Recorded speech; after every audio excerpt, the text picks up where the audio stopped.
Becoming challenger a long time ago when I was platinum felt like climbing Mount Everest. But nowadays, it's a walk in a park. So, what exactly has changed? Well, in this video, we're going to be talking about what it takes to be challenger, in specific, the skill sets needed, and I'm going to be covering everything you need to know to be able to reach challenger level. Here we have a brief overview of what it takes to be challenger.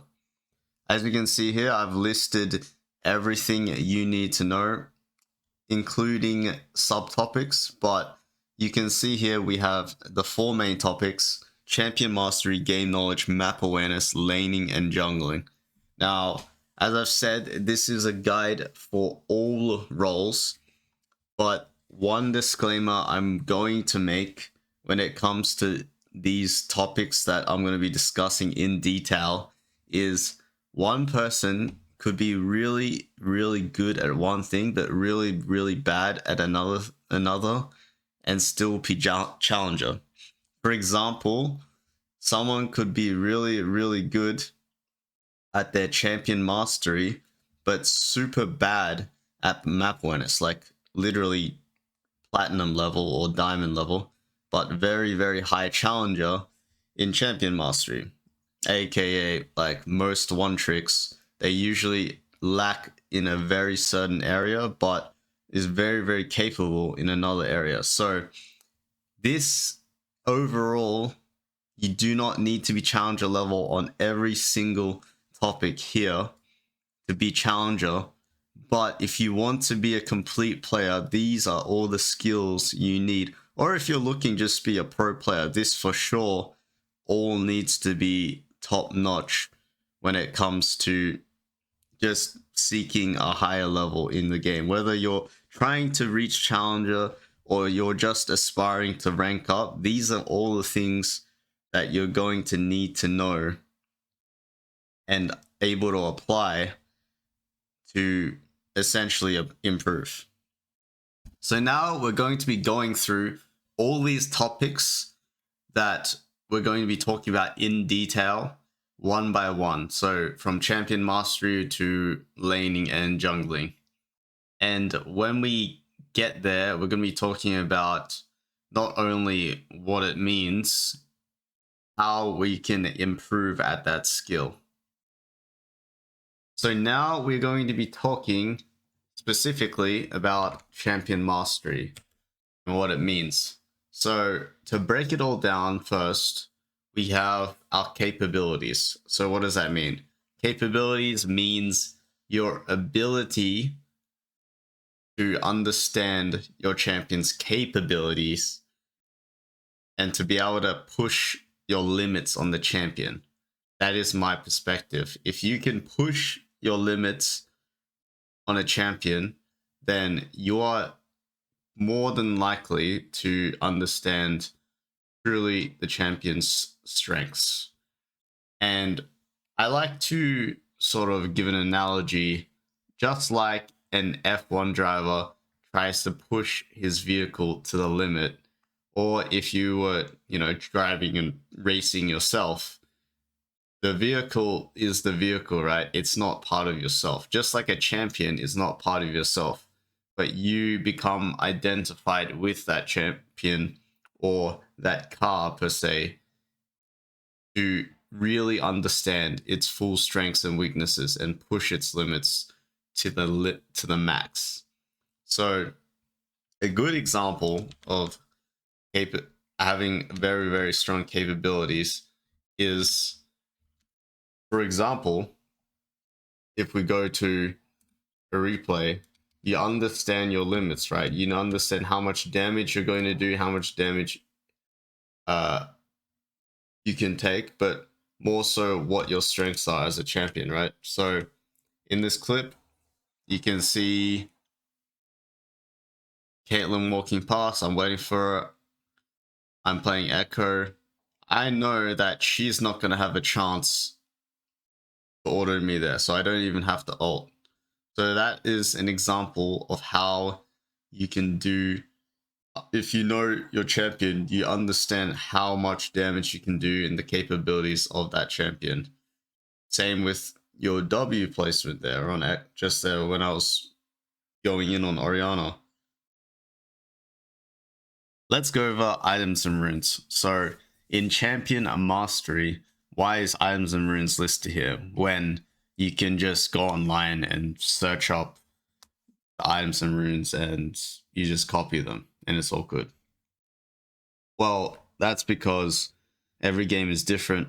I know that this doesn't require a lot of altercations or adjustments for a lot of champions where you usually run similar runes or items, but the best players can make that small adjustments to give them advantages for either boost their strengths as a champion or cover their weaknesses as a champion. For example, if you're a Camille player, you understand your early game is one of the weakest as a top laner in this meta right now. And so you understand that the more than likely, if you're versing a poke lane, you're going to be running D-Shield Second Wind to survive the early game. Or you're going to switch between Conqueror or Grasp depending on who you're versing, right? That's an example of runes. And then now if you go to items, we're going to be talking a lot more different about adjustments. Not mythics. Generally, people have the same mythics. Sometimes it's different. Maybe you switch between Ludens and Leandries as a mage. Maybe as Orianna, you're versing a lot of tanks. You're not going to go Ludens. You're just going to go Leandries. Or if you go versus a lot of assassins, you're probably going to go Zhonya second instead of Rabadons, right? Understanding what's needed for your champion and what covering weaknesses. For example, again, Orianna, if you're versing a lot of assassins and you don't have a lot of peel, you want to cover your weakness of having pretty bad defense, self-defense on your side when people gap close on you. So these are some examples, and not only do item and runes tell you cover the strengths and weaknesses of your champion, they also is a very telling sign whether someone understands the identity of their champion well. Because if they can make adjustments to the items and runes, that means they understand the identity of the champion. For example, in this game, I'm playing Orianna, and I understand that all I need to do is survive the first 9 levels as Orianna versus LeBlanc, especially in an aggressive lane, because she needs to snowball the game. If she doesn't, my wave clear is going to be much faster than hers, and then I'm going to naturally outscale, outfarm, outpush her. So my job this game was basically try to survive, and I did just that. So this is, although I'm a jungler, if I understand my identity as a champion, this helps a lot with understanding how to play the game. So now let's talk about mechanics. So mechanics people tend to think that a lot of it's about skill shots, but I think something that's underrated that people don't talk about much is timing, foresight, and just predicting in general, right? A lot of the time, hitting skill shots is actually quite easy if you understand like what you can do with your champion. For example, an Elise, if you can imagine, is ganking a lane and he doesn't have to throw the cocoon because he knows the guy doesn't have flash and you're already behind him until he's stopped sidestepping. So you don't need to 100% hit the cocoon as soon as you're in range. There's a lot that goes into it before like mechanics matter. That's why I've kind of put it at the very bottom.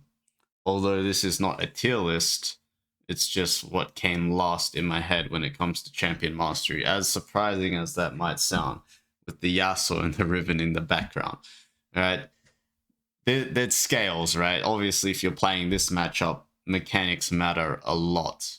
A Korean player versus an NA player is going to be worldly different, or pro players, let's say, is going to be worldly different when it comes to these type of matchups, or purely skill shot reliant matchups in mid lane, Orianna versus Syndra, for example. These require a huge understanding of your champion and, to be honest, understanding of opponents' champions as well. So this might little bit intertwine with your general game knowledge as well. When it comes to mechanics, you have to understand the champion's enemy opponent's champions limits and strengths as well. Because in this clip, you can see I understand that Talon can't kill me. So all I have to do, and he's got nothing left, is actually walk forward, which is kind of crazy, walking forward into two people. And so, as you can see there, if Yon wasn't there, I would 2v1 get out. But that's just a simple understanding of your champ. And understanding that your skill shots will hit if they have nothing left, right? Things are different when they have a lot of mobility, but once their mobility is gone, it's very simple to hit. So I guess mechanics tend to intertwine with your understanding of the champion you're versing as well. So now let's talk about game knowledge and how I like to define it. So how I like to define it is we have variables and then we have non-variables. An easy example of non-variables, for example, if you're a laner or if you're jungle, you should know this. A cannon wave comes every 3 seconds. That's a non-variable. That is a fact that will not change on Summoner's Rift no matter what, unless obviously you see Riot change how minion waves work. And then you have, as a jungler, dragon spawns every 5 minutes, or dragon spawns at 5 minutes, or camps spawn at 1 minute 30 seconds. So these things will not change no matter what. Another great example is a lot of even challenger players don't even know this. They don't know that when the cannon wave crashes, right? There's 245, 405, 535. These are all really important timers. 235 being the level 3 timer for solo laners. 405 being usually the jungler's first reset. 535 being when solo laners get level 6.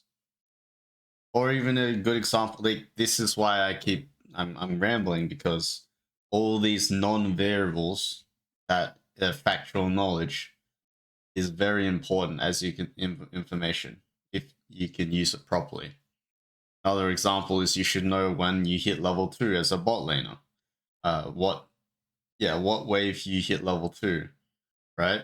And if you don't know that, then that's some real basic knowledge, non-variable knowledge that will help you make better decisions. So game knowledge to me is all about making better decisions based on being educated and informed about what's going to happen, right? It helps you predict the future and give you foresight.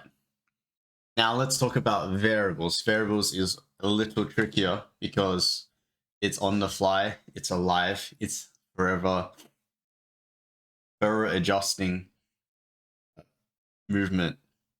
For example, you don't know how a Riven is going to trade versus a Yasuo. They could play super aggressive level 1, they could play super aggressive level 3, or they could play safe until the jungler comes, right?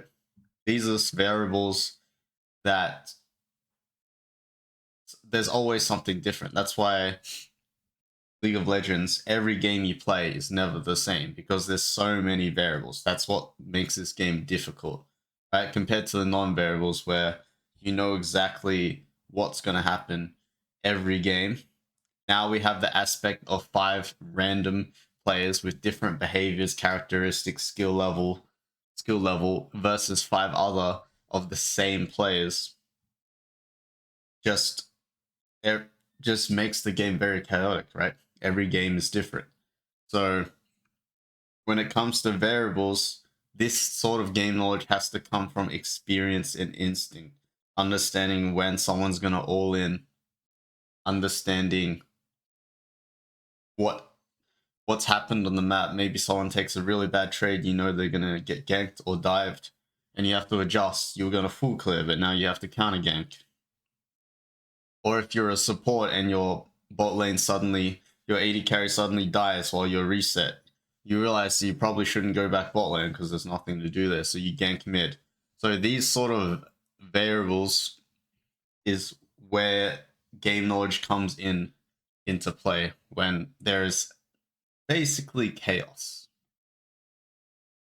So now let's talk about a little bit about some subtopics to non-variables and variables that are very important. We have overall champion capabilities. Now, where do you guys think this is going to be under? It's going to be under the non-variables because you know a Lux Q is about 60 mana, or you should know Lux Q is about 60 mana and it snares up to 2 people, right? This is a non-variable. This will always happen every time someone throws a Lux Q, whether they're bronze or the best Lux player in the world. So, understanding overall champion capabilities, what they can and can't do, is very, very important to your understanding of game knowledge. And a great example, again, is a challenger player could have Luden Sork Boots on Orianna and QR someone, and a bronze player could do the same thing, and it will still do the same amount of damage, right? So overall champion capabilities, you have to understand not only your champion, which we talked about previously, champion mastery. Now you need to have a very good general knowledge. A good example of this is something I lacked deeply in as a player since I grew up playing very few champions, so therefore I didn't really care about who I versed. Obviously, I understood the things that would get me killed, but I didn't understand generally everything. For example, for a long time as a jungler, I didn't understand if Jax used his EQ to trade in lane, that means that I had like a 10-second window to go on it because I didn't really understand the cooldowns fully. So understanding, having a game knowledge, deep understanding of champion capabilities, their cooldowns, their general health, what they build, how much damage they'll do with that build or those items, where the weaknesses are. This is all non-variables, right? And I guess when I talked about weaknesses, now we can talk about pattern recognition because weaknesses is not a non-variable. It's what? It's a variable because someone could have weakness in a certain area. For example, a Riven with Ignite and Doran Shield has very little sustain. He gets low. So, and no teleport means that if she dies, she's going to lose a lot of minions because of not having teleport, right? So being able to read patterns is going to be a very important skill for you. So as I said earlier, when we talked about level 1 and 3, where Riven and Yasuo could fight to the death, but we don't know when, this is where, again, experience comes in, and experiencing fully how people trade, their body language and behavior. This is going to be very important regardless if you're a jungler or not. Maybe if you're a support main or you're an AD carry, you can tell when someone's going to flash on you. But it's definitely a skill that's going to be more honed towards support and junglers, where you can read someone's body language and you can see if they're going to all in or not, or they're going to play safe at their tower, right? This is going to come with experience, and it's forever changing, right? There's a lot of variables that come into play when someone decides to play safe, and you can see that, or when someone decides they're going to greed for a cannon minion, or they're going to greed for a plate, or they're going to greed for an all-in when you can be right there, right? So pattern recognition overall is probably going to be one of the most highly valued skills when it comes to playing around variables and chaos in the game. Okay, now let's talk about map awareness. Now we have 4 subtopics that I've broken map awareness down into. It's map movement, foresight, adaptability, and vision/fog of war. So first of all, map movement. Everyone understands generally how to call missing, but that is the most basic level of map awareness. To be challenger level, at least at this aspect of the game, it needs to go deeper than that, right? We have the basic calling missing, and then we have pinging where he's actually going based on the information that you have. Now, this is going to be sort of combined with game knowledge, right? You have to have some foresight to where they're going based on their previous decisions, based on the psychology, based on the champion they're playing, based on what their reward is on roaming, for example.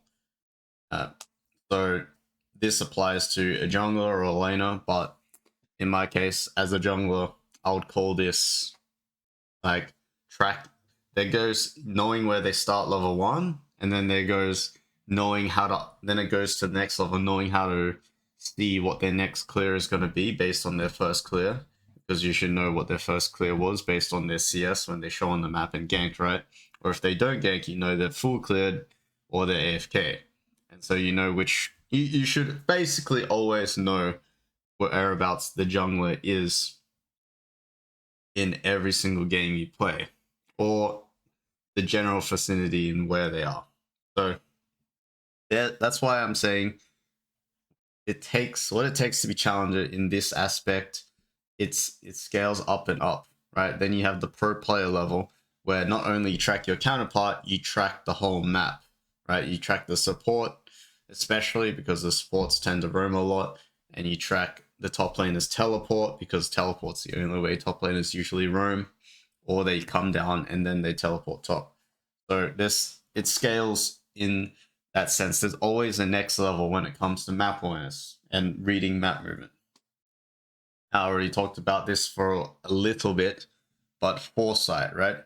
Being able to read when something is going to happen based on map movement.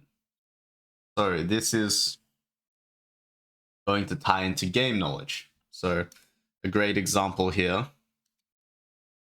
is in this game, I know that I'm versing, we're playing Fizz vs Syndra, so this is sort of a game knowledge understanding. I know that Syndra has been poking this Fizz all lane, and this Fizz is pissed off, right? He wants to fight at some point. And when's he going to fight? Level 6. Because Fizz is a lane where he needs to all in, right? Range versus melee, assassin versus mage. So I know that the cannon wave is coming at level 6. Sorry, the cannon wave at 535 is going to give him level 6. So I predict this all in, and I skip my camp because I know he's going to all in when he hits 6. And everything's set up perfectly. You can see the wave position here. It's perfect for Fizz to all in because Syndra has to walk up to the wave. So it's perfect for me to use the bait. You can see on the map here that Nami's with me, and we see Karma showing. We see Nunu showing. And I knew Nunu's path anyways, even if the ward wasn't there. So I know it's a 3v2.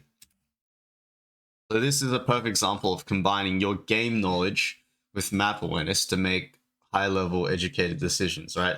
This had nothing to do with mechanics or just having a feeling. It's of me reading the map with my own eyes and making an educated decision based on that. So as we move on, another great example is the bot lane wanting to crash the wave, right? If we go back here, we can see there's 2 minions left. And you can see they're not backing away. I just killed their Fizz, and they're still going to greed for this wave, even though they know I killed mid. So Nami, knowing Nami has a lot of utility to slow them, and Ezra would keep them busy without dying because he has E, I knew this was going to be worth my time investment, right? I skip Scuttle, I skip Grump, and I'm able to pick up free double kill based on, again, Foresight, because I knew the minion wave was in a bad position. And I realized they weren't going to give up the creeps up, right? Some players would just give up the creeps, right? So that's where having foresight and seeing how their behavior is similar to the Fizz gank is going to help you make easy decisions. All right, so I boasted a lot about you should really know where a lot of people are even when they're not on vision, but the truth is vision is very important to make the game easier, right?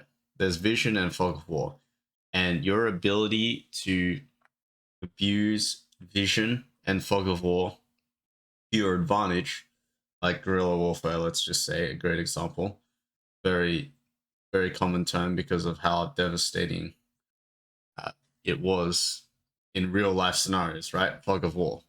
So, fog of war is going to be very useful for yourself because that's how you set up ganks in the first place, right? That's how you catch the support when they're trying to ward, or catch laners before they try to ward, right? So it scales, and what it takes to be challenger when it comes to this is sometimes it's not about trying to look for wards before you gank. Maybe to get to the next level and to be really good at this, you should be able to see where everyone wards, especially the first 5 minutes, right? Especially as someone who roams jungler or support, or as an AD carry, if you want your jungler to gank, you should be able to ping every single ward that they've placed and where they've placed it, right? So we'll be able to predict at the very least. So this scales at a higher level, even if you're not a jungler or a support. It's just that it's an underrated skill and it's more valuable in the jungle support role. So that's why it is listed as a topic, because you can be really high level at this. And I'd say most challenger players aren't, but this would get you challenger as well if you're very high level at it. It's one of the aspects. Now we have vision on the flip side. So your ability to give your team vision and place vision is also very valuable, and it scales, right? You don't want to put a pink ward deep in the jungle where they're never going to walk, right? The point of vision is to spot people. So even though you put it deep in the jungle, in their territory, let's just say, it doesn't matter if they don't show on the map or show on that ward ever, even if they don't clear it, right? Some people are like, oh, I can get the sneaky pink ward, but if they never show on it, then what's the point, right? Another point to make about vision and fog of war when it comes to what you should know as a challenger player is you should know if I've warded their left side of the jungle, right, the left quadrant, let's say the blue buff side, you should know that if they're not on the blue buff side, they can only be on the red buff side, or lane ganking, or maybe in your jungle or in river.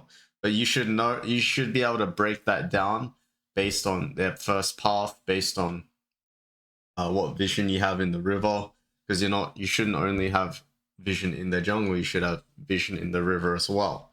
So you can see how all these pillars of foundation fundamentals, they all tie together, right? When I'm talking about vision, I'm also talking about general game knowledge as well.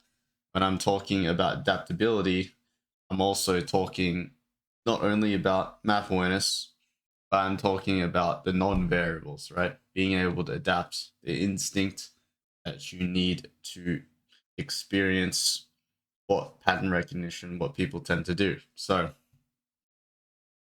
that's where we're going to talk about adaptability. So map awareness includes sort of foresight, adaptability. They're both very intertwined. Adaptability is usually when I'm talking about when something changes on the map, right? This is going to be very important because this is going to happen all the time. For example, your teammate doesn't listen to you and he doesn't want to come to Dragon. Then you need to change your decision making, right? A lot of the people, they complain as well about their teammate not being missing or something, MIA. But the truth is that's your fault. If you're trying to, if this is what it takes to be challenged. If you're trying to actually be a good player, you should be able to see all the situations that are going to happen before you without anyone giving you a clear red warning sign. So adaptability can mean a lot of things. It can mean defense, like I've just mentioned, or it can be an offense, right? Maybe someone takes a bad trade and you can see that they took a bad trade, right? That's map awareness. And you're able to adapt to that situation and skip a camp and try to dive them. So you should think of adaptability and foresight a little bit together, but you should also think that foresight's obviously what you think is going to happen, and then adaptability is something that you don't expect happens, which is going to happen all the time when you play League of Legends. It's a really chaotic and difficult game. So make sure to hone both skills, being able to predict, to see what's going to happen, and then when things don't go as you saw, you're able to adapt, or when you don't see something coming, you're able to change your decision making based on the new information that's coming to your brain. So to summarize this video, I've pointed out many skills that you could be really good at that could help you climb. But the general idea is that it's a journey, right? Improvement is never like this. It's waves, and sometimes you dip down for you to go up higher than you were before, right? So this is something very important to note, that it is a journey. You have to take the losses harder than you take the wins, meaning you should feel more pain in your mistakes than you feel dopamine in your wins, right? That's going to help you climb a lot and build the skills that I've been talking about in the video. But regardless of whether you want to get Challenger or you're just looking to get to the next rank, Diamond, Master, whatever your goals are, your goals need to be focused around what you're actually doing to improve at the game, right? I've listed out all the skills I believe you need if you want to be Challenger. But again, all these skills, not every Challenger player has. One has really high levels in one aspect. One has really high level in another aspect, but really poor in other aspects, right? That's what Challenger generally tends to be. Only the pro players that are really good players have almost every aspect, and hence why they can switch between a lot of champions and play it at an extremely high level, even better than One Trick sometimes, because they learn to master a lot of skills inside League of Legends. Please like, subscribe, and comment for the algorithm, guys. It helps a lot with me making this content. If you learned something in this video, please do so. Now, with that shameless plug done, I also have another shameless plug, which is my website and platform that's coming out soon. I know I said soon multiple times, but actually coming out soon at the end of this month, October. I'm going to be running 6 classes a week, catering towards NA time zones, OS time zones, EU time zones, and it's going to be really, really beneficial compared to how I've run things this previous year with Patreon, where you didn't get as much access to coaching resources and overall, yes, a better culture and better mentality for improvement. So, with that being said, if you are interested in coaching from me right now, you can also join Sol2. I run coaching on Saturdays on sol2.gg. Nathan runs his coaching platform there. If you're interested in that, that's also a great resource for you guys to improve.